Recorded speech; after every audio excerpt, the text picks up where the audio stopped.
It's been a wild ride for the precious metal markets, first with a fairly big pullback in prices, and then a massive surge as we end the trading session. We'll talk about it and the reasons why this occurred as we explore.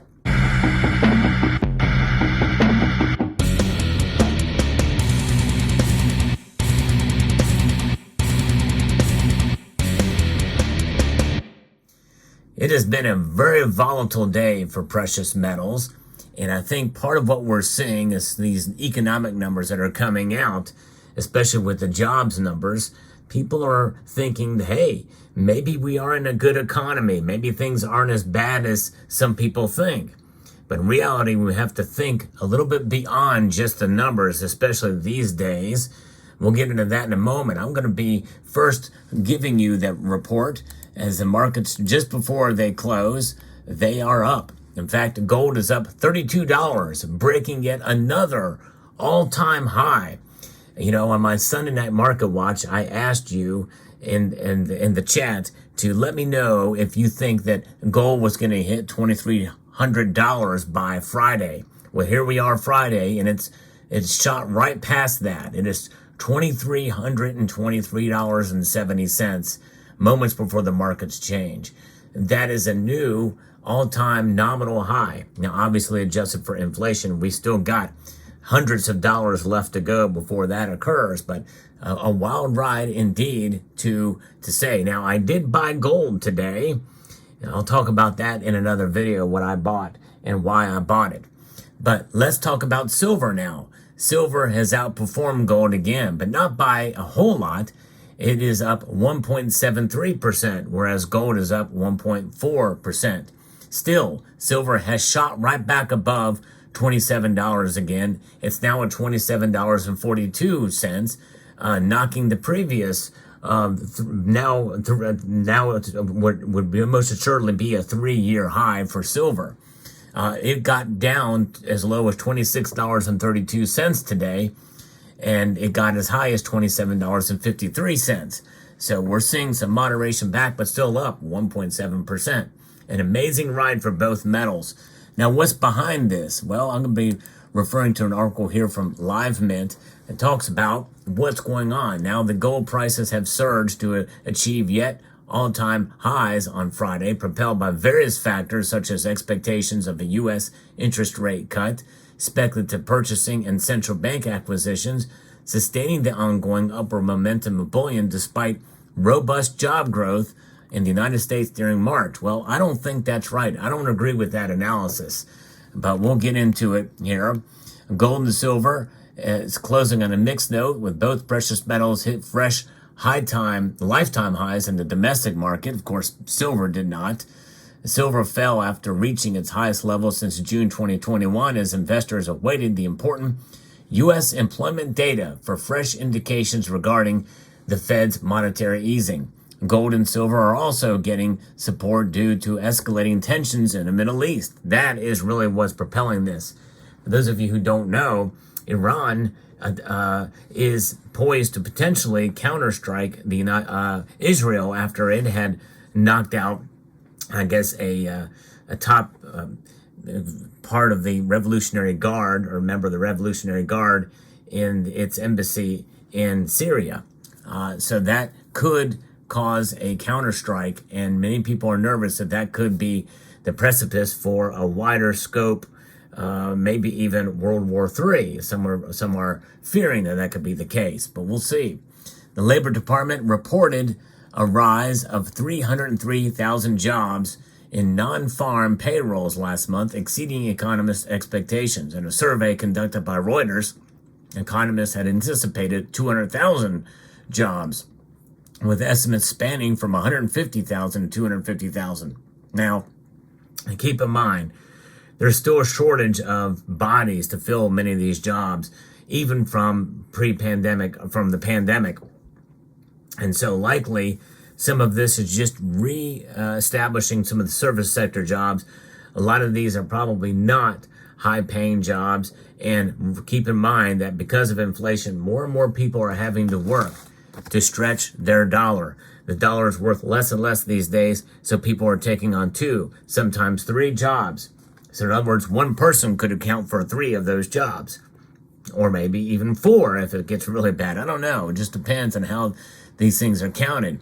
We also have to keep in mind that some of these numbers are also padded by government jobs.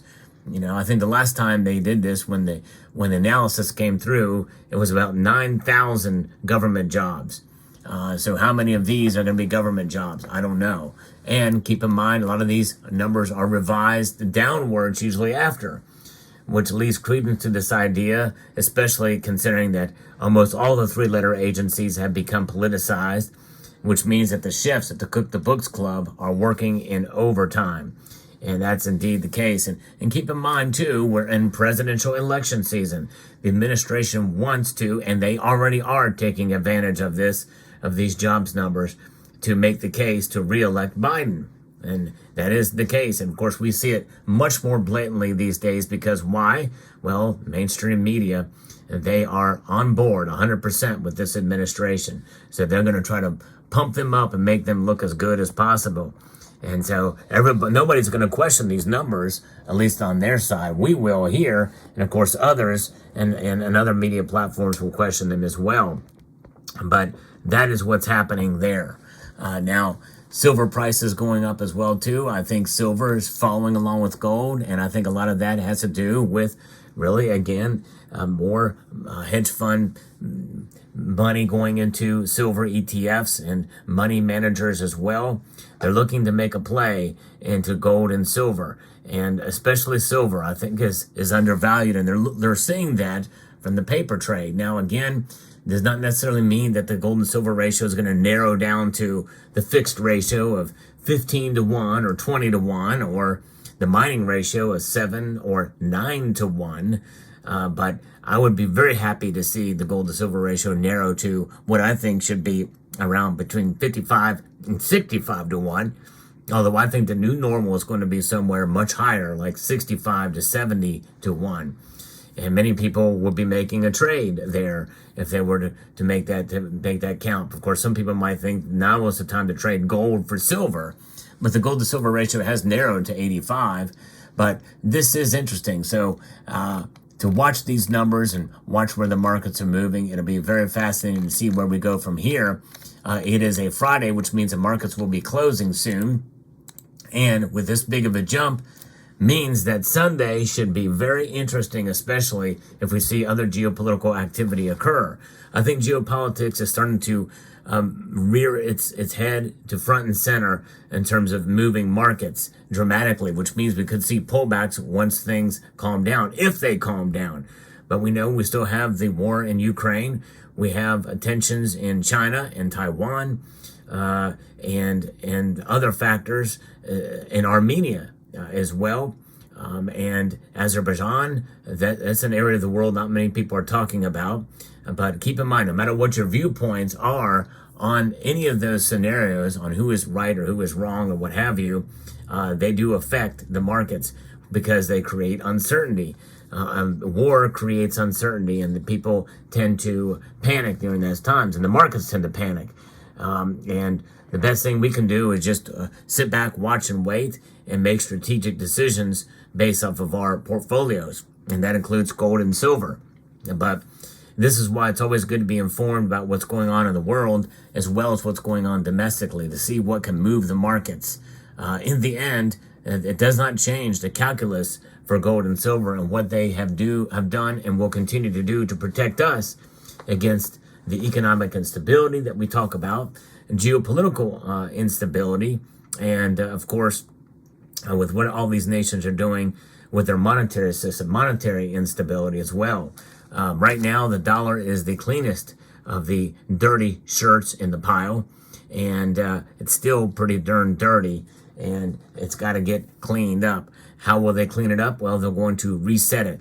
They're going to essentially do probably a central bank digital currency down the pike, and that very well could happen in the next 5, 6, 7 years from now, because they're actively pursuing and research on it now and doing all they can to set the system up to take it in. the first thing they did was what's called Fed Now, which essentially provides the framework for a central bank digital currency to come. But an exciting day to see gold break another all-time high, and silver getting closer and closer to $28, which is the number that I had predicted it would come to this year. If it does happen, it'll be the first time that I'm right. But a lot of things are going on, and all we can do is sit back and watch and take advantage, or maybe just not do anything at all during this rise. Because I think with geopolitical tensions, I think moving the markets today, if things even out or ease, then I think we'll see pullbacks in the metals complex, and we'll see.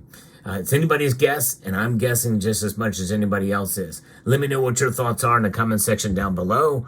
Hope you found this video informative, insightful, and educational. Would like to extend a multitude of gratitude to each and every one of you for taking the time to watch, and to encourage you to please rate, share, comment, and subscribe.